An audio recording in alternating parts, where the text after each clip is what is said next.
Shalom. All praises, glory, honor, and the fears to Yahweh, Bahashim, Yahweh Shai, Bahashim, Rakak, Wadash, and double honors to the elders and apostles of GMS and citation to election. The real house of David, the few real left in these videos is to comfort us, because we're doing a very heavy work in these last moments.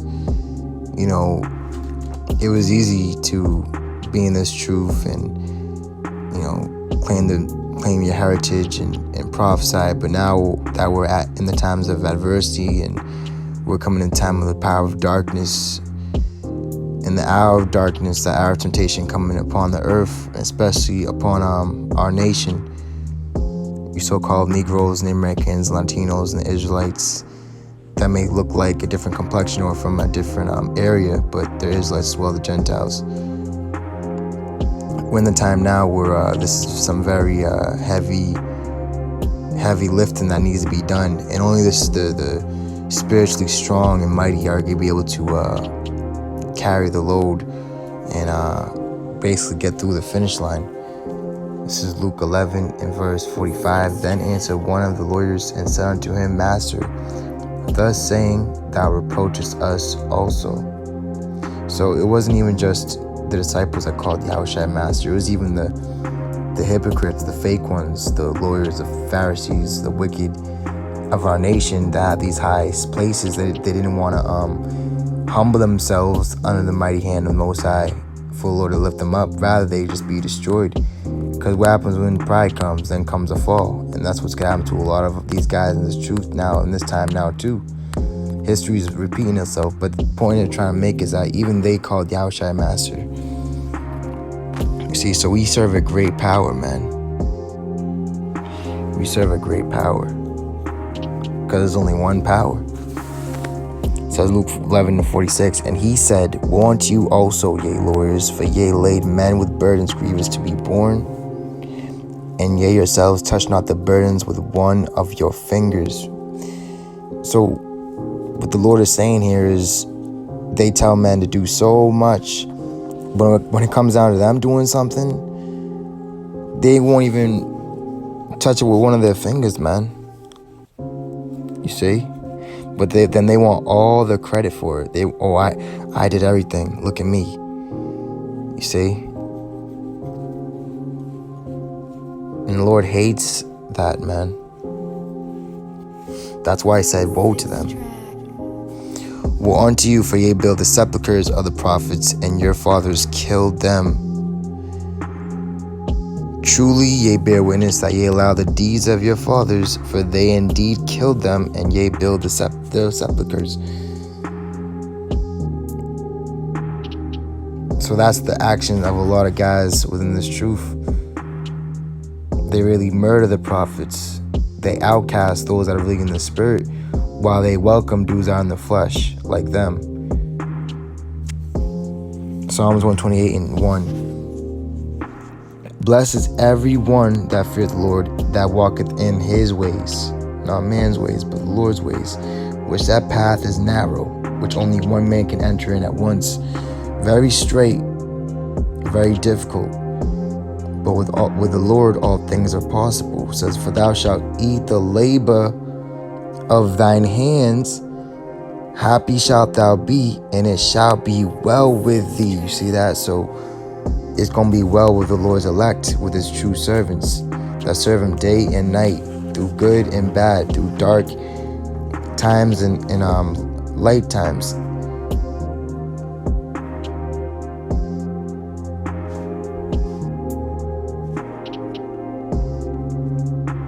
You got a lot of dudes, and you'll look at their countenance, and through the spirit you'll be like, well, what do these guys do for work? Or like, do they even have a job? Like, do they even work? Or like, what's going on? A lot of guys, truth be told, because everything's being exposed, a lot of dudes that teach this word in all these camps, they don't even work with their hands, man. They don't have a job. Like I read earlier in Luke 11, they won't even lift up one of their fingers to help or do something or get something done, because They need to be seen. They always need a camera in their goddamn face. You see? A lot of guys are sold out working with Esau, and they don't have to work. You see? And our people love to have it so. The priests, the prophets prophesy falsely, and my people love to have it so. It says that in Jeremiah, the 5th chapter. Our people love seeing the reprobate, smooth, false prophets, man. They tell them all the good things, but ain't getting them prepared for the bad things to come. Ephesians 4:28, let him that stole steal no more, but rather let him labor, working with his hands the thing which is good, that he may have to give to him that needeth.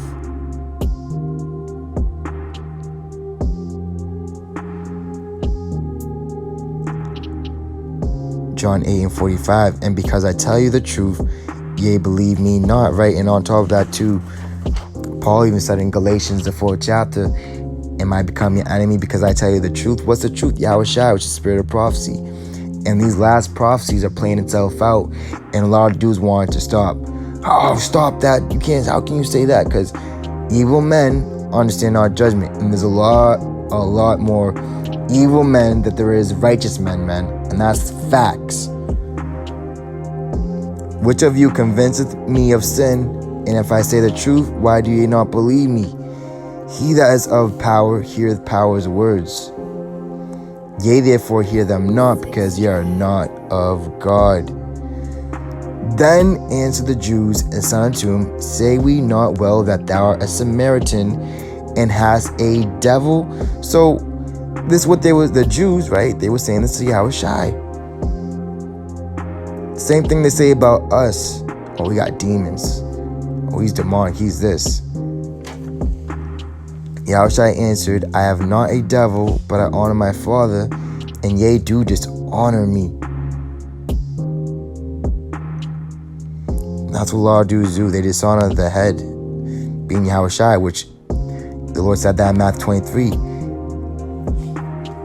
You know, he said, call not men rabbi, for one is your rabbi, even Yahushua. And all ye are brethren, but a lot of guys, they dishonor their head.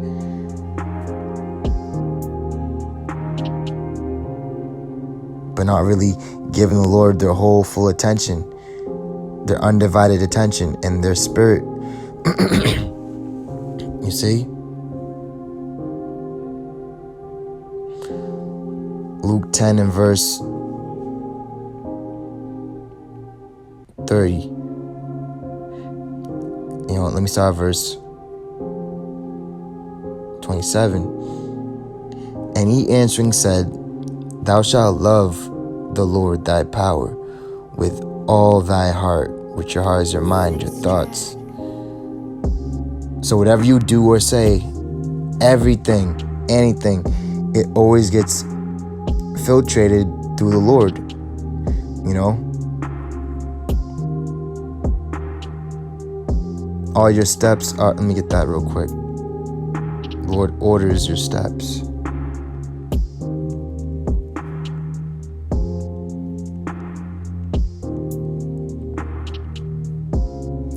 Psalms 119 and 133. Order my steps in thy word, and let not any iniquity have dominion over me. Right? No sin upon sin and lawlessness has any dominion over us, man. Do we make void the law? God forbid. We are establishing law. We are establishing judgment in the gate. Deliver me from the oppression of man, so I keep thy precepts. Make thy face to shine upon thy servant, and teach me thy statutes. Rivers of waters run down mine eyes, because they keep not thy law, right? With tears. And Paul said he warned the flock with tears of the wolves, of the wicked. Luke 10 and verse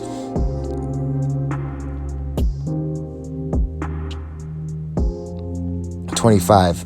And behold, a certain lawyer, like I read earlier in Luke 11, another term for Pharisee, an expert at the law, stood up and tempted him, saying, Master, what shall I do to inherit eternal life? So this guy was tempting the Lord.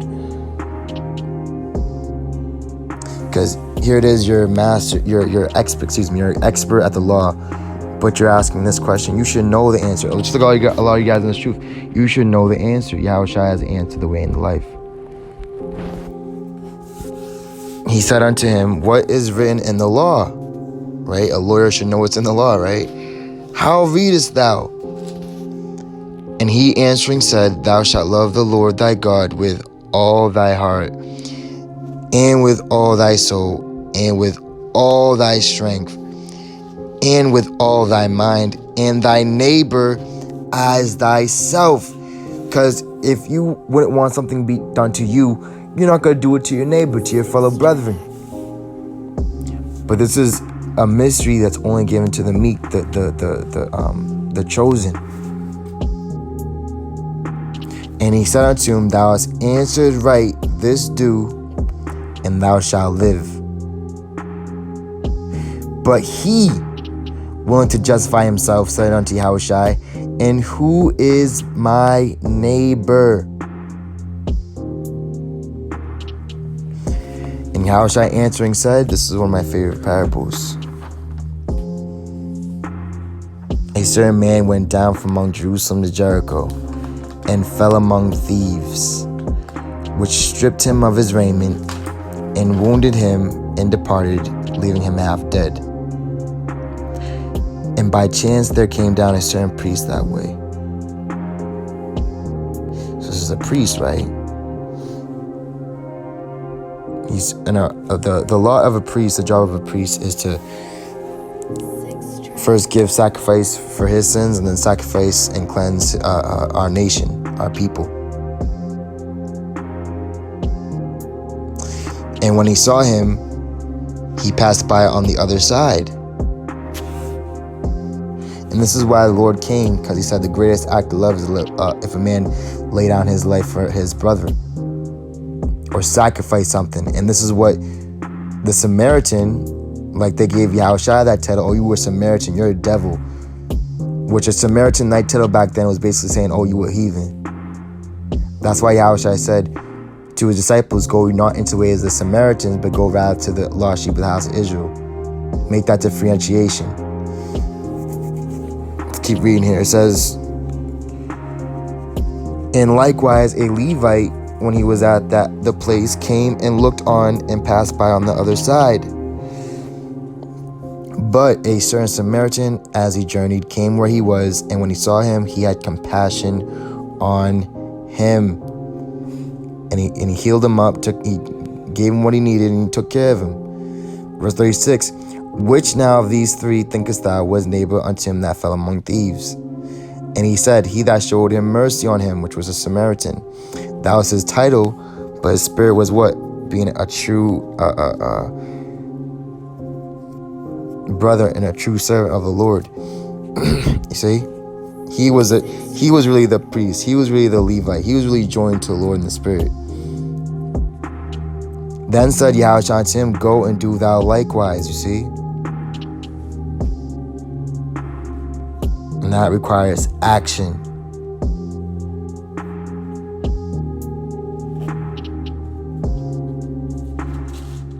This is Ecclesiastes 12 and verse 15. For a while he will abide with thee, but if thou begin to fall, he will not tarry. An enemy speaketh sweetly with his lips, right? Always telling you smooth things. And these guys are enemies of the cross, man. I'm telling you, man, a lot of guys in this truth gonna be surprised, man, once things get exposed in the carnal, because it's already being exposed in the spirit, and those that are in the spirit know what's up and knows who's who. We're able to discern between good and evil, those that serve the Lord and those that serve him not. But once it's manifest, the other nation of Israel that ain't really on the level of spiritual discernment, but it's manifest in the flesh that they wicked and off, they're gonna be surprised, man. And a lot of you guys, you're gonna be destroyed with them because you take to these false prophets' side, because they have the likes, subscribers, because they're famous in the camp. Well, guess what? You're gonna be consumed along with them, just like Dathan, Korah, and Abraham, man. Enemy speaketh sweetly with his lips, but in his heart he imagineth how to throw thee into a pit. You see, in the ancient proverb is, if a man dig a pit for another man, his wicked self is going to fall into that pit, man. You see, he will weep with his eyes, crocodile tears, but if he find opportunity, he will not be satisfied with blood.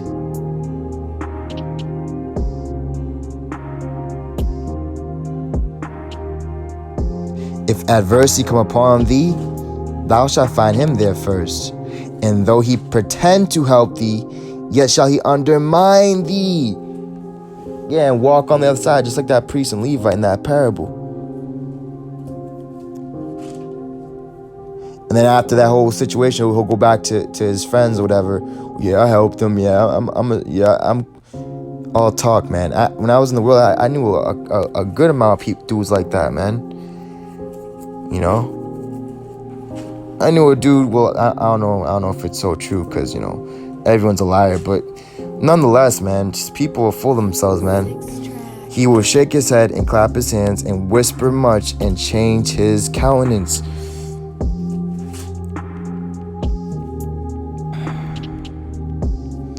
Psalms 10:4, the wicked, through the pride of his countenance, will not seek after power. God is not in all his thoughts.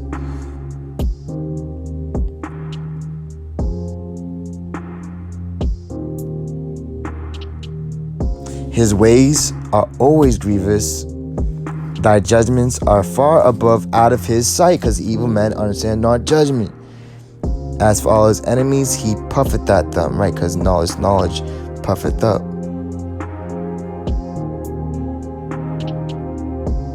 He hath said in his heart, I shall not be moved, for I shall never be in adversity. His mouth is full of cursing and deceit and fraud. Under his tongue is mischief and vanity. He sitteth in the lurking places of the villages. In the secret places doth he murder the innocent. You see, his eyes are privily set against the poor. And it's not just Esau, it's also the wicked of our people. And let's get that word for countenance real quick.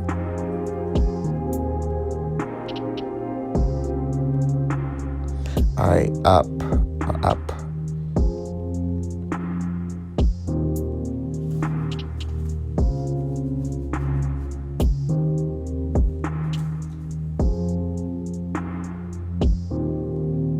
Goes into your face, your countenance, your look.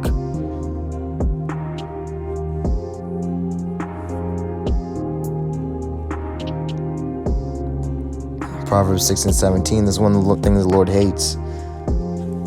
This is Proverbs 6:16. These 6 things doth the Lord hate, yet 7 are abomination unto him: a proud look, a lying tongue, and hands that shed innocent blood. You see that? Sirach 19:29. A man may be known by his look, and one that hath understanding by his countenance when thou meetest him. A man's attire and excessive laughter and gait show what he is, which is nothing wrong with laughing. The Lord said he's going to make his servants to laugh. But the thing about the Lord's servants is that they're going to laugh last. Because right now we're handling serious business. You know?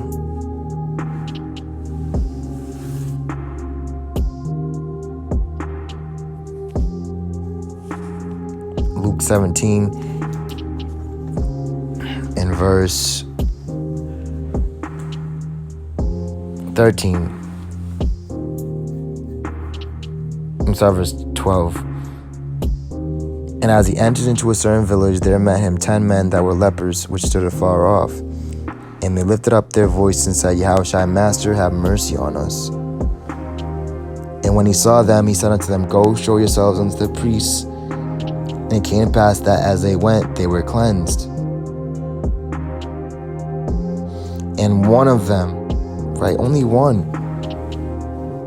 when he saw that he was healed, turned back and with a loud voice glorified God, right? He wasn't ashamed, man, of the Lord and the gospel and the good news and the healing and the love and the truth. and fell down on his face at his feet, giving him thanks, and he was a Samaritan. And Yahushua answered and said, "They're not 10 cleansed, but where are the 9? Right, to come back and worship and glorify the Lord. There are not found that return to give glory to God, save this stranger. And he said unto him, Arise, go thy way, thy faith hath made thee whole." And the Lord said, and the ones that's really grateful for this truth, they're the ones that's not really going to sin anymore. Like we read earlier, iniquity is not going to have any dominion over them, no power over them.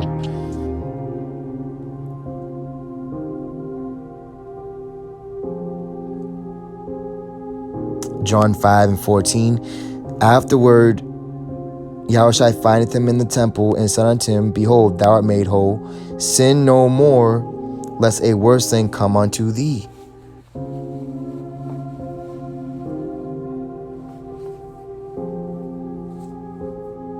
And when you go to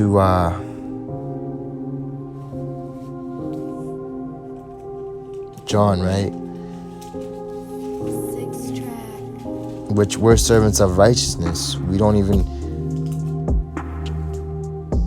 you see, we're servants of righteousness. Because when you go to Romans, it talks about how if you serve sin, then you're a servant to sin. But we serve the Lord, so we're servants of righteousness. Check this out, 1 John 3:6. Whosoever abideth in him sinneth not. Whosoever sinneth hath not seen him, neither know him. Little children, let no man deceive you. He that doeth righteousness is righteous, even as he is righteous. He that committeth sin is of the devil, for the devil sinneth from the beginning. For this purpose the Son of Yahweh was manifested, that he might destroy the works of the devil, which is death. The works of the devil worketh death, mischief, murder. Alright? And another heavy point about Yahushua and his men is that there was people that they could have been right next to them, but they didn't recognize who they were. You see, this is John 4.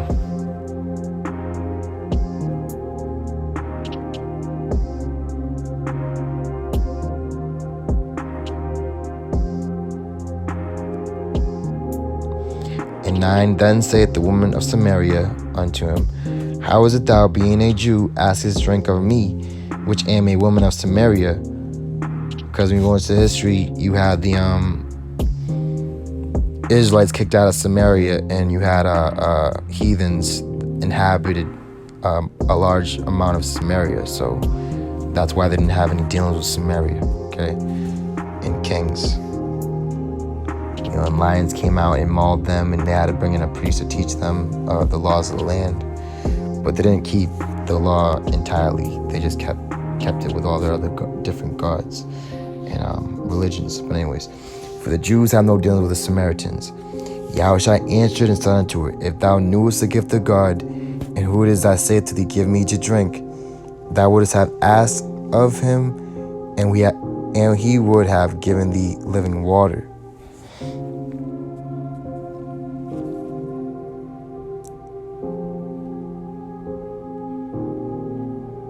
Verse 11, the woman said unto him, you see, carnal, not spiritually minded, Sir, thou hast nothing to draw with. He didn't have no bucket or line. And the well is deep. From whence then hast thou that living water? Art thou greater than our father Jacob, which gave us the well, and drank thereof himself, and his children, and his cattle? Yahushua answered and said unto her, Whosoever drinketh of this water shall thirst again.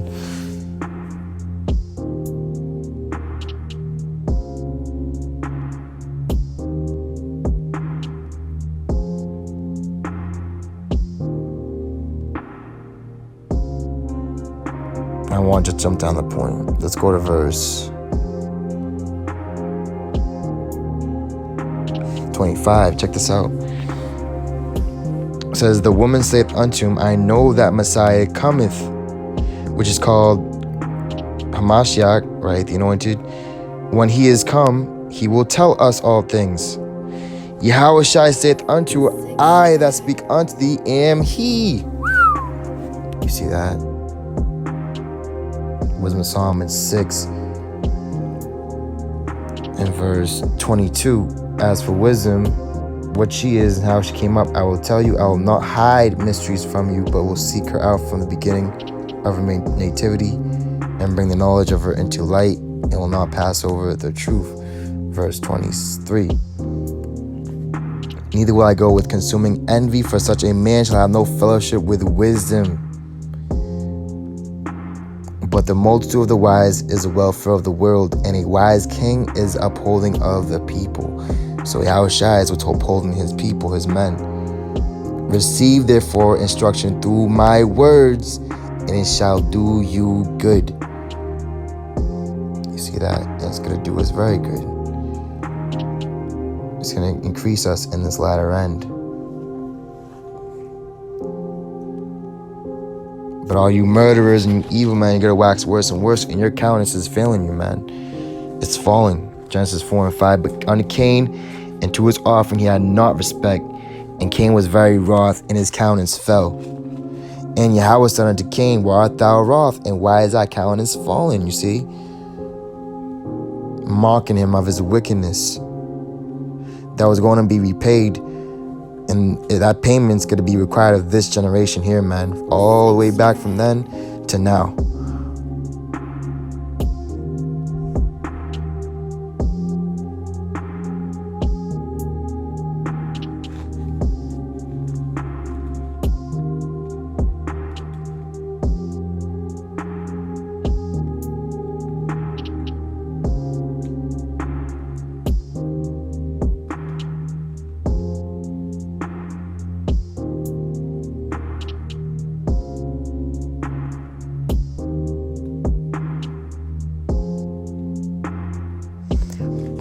Ecclesiastes 7:3, sorrow is better than laughter, for by the sadness of the countenance the heart is made better. And like I read earlier, all right, Ecclesiastes 19:29 verse 30, a man's excessive laughter showeth what he is. So the heart isn't being made better, it's just being made worse.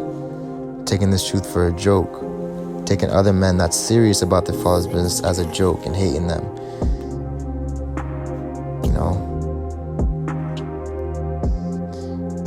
There's two different types of laughter. Either you're laughing with us or you're laughing at us.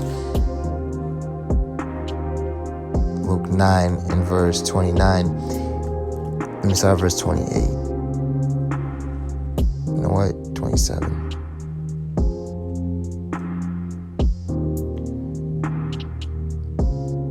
It says, but I tell you of a truth, there be some standing here which shall not taste of death till they see the kingdom of God.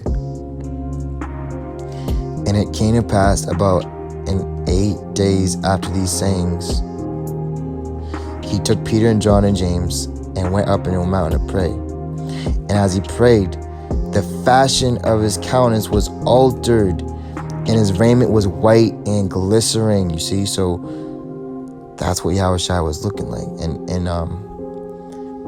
the Lord said, we're going to be changed as well. So let's get that word for altered. The fashion of his countenance was altered. Strong's G, 2087, heteros. Heteros. Right, it means not of the same nature, right? He was basically in celestial form. To quality, different form, you see, different form. Let's also get that word for glycerin. Was white and glistering. Let's get that word for glycerin. Strong's G, 1823, exastrapto. Exastrapto. It says be radiant, to flash out like lightning, to lighten, to be radiant. Which radiant also means joyful, glowing brightly. Luke 9 and verse 20. It's like Luke 9 and 31. Let me just keep reading verse 30. And behold, there talked with him two men, which were Moses and Elias, which are symbolic of the law and the prophets, the laws and the prophecies concerning Yahushua, who appeared in glory and spake of his decease, which he should accomplish at Jerusalem. See, he spoke of his death, basically much. But Peter and they that were with him were heavy with sleep, and when they were awake, they saw his glory and the two men that stood with him, you see. Because they weren't glistering, and they weren't like, let me read that again. And as he prayed, the fashion of his countenance was altered, and his raiment was white and glittering, right? But Peter, James, and John, they were still in the flesh, so they had to sleep. They was tired, worn out. This flesh, it holds back. That's why it's likened unto chains of darkness. Sirach 13:25, the heart of a man changeth his countenance, whether it be for good or for evil, and a merry heart maketh a cheerful countenance. And even during the time of David,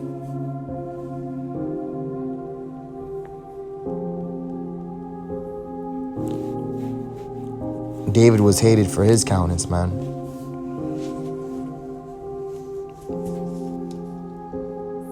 First Samuel 17:42, when the Philistine looked about and saw David, he disdained him, for he was but a youth and ruddy and of a fair countenance.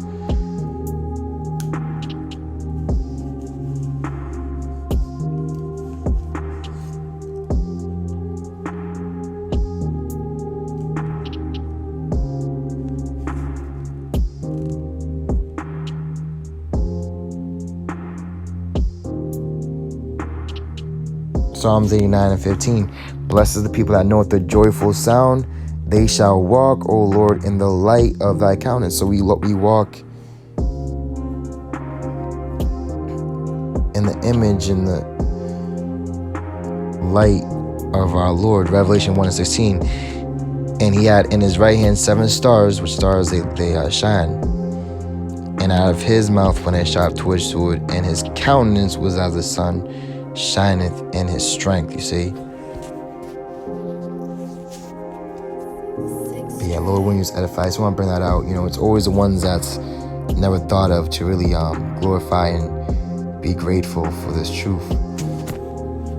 You know, the Lord, when you edify, give him all praise, glory, all faith, Yahweh, Bashim, Yahushai, Bashim, Kakwadash, and death to all you anti-Yahushais, destruction to all the wicked. Shalom to the sincere out there.